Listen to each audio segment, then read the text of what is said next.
स्वामी समर्थ मित्रांनो, आज सकाळी 7 वाजता उठून 8 वाजेपर्यंत भाकरी आणि भाजी रेडी होत्या, कारण की आईला जायचं होतं तुळजापूरला देवीला दर्शनासाठी. तर आई गेल्या होत्या दर्शनासाठी. मग सर्व काम पटापट आवरून दुर्वाला सुद्धा झोप घातलं.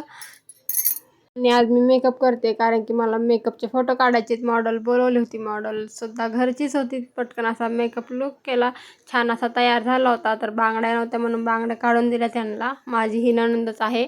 नंतर मी यांच्या गाडीवर बसले होते आणि मॉडेलला पुढं पाठवलं होतं. तर मॉडेल माझ्याकडे बघून अशा पद्धतीने हसत होती. तिथं फोटोशूटला गेल्यानंतर फोटो स्टुडिओमध्ये शूट केला होता आम्ही. फोटो आणि व्हिडिओ काढून घेतले. नंतर मॉडेल गेली होती चेंज करण्यासाठी. तर तोपर्यंत मी व्हिडिओ थोडासा काढून घेतला. नंतर घरी आले दुर्वाचं अशा काही पद्धतीने रडणं चालू होतं, कारण की मॅडमला तिथे पडलेली नेल पेंट लावायची होती. मम्माने लावली होती आणि तिला राहिली होती. हात दाखव, हात नीट दाखव समोरून. शिकत सुरुवात झाली. मम्माची करल ते करायचे. आता इथून पुढचं काय होते काय माहिती. लिपस्टिक फाउंडेशन सगळंच लावते. नंतर माझ्या हातातला मोबाईल घेतली आणि चालली आपली तुरू तुरू. तर रात्रीच्या जेवणात केले होते पनीर टाकून खिचडी, म्हणजे पनीर खिचडी. तर असा होता आजचा दिवस. बाय बाय गाय, सबस्क्राईब करून जावा.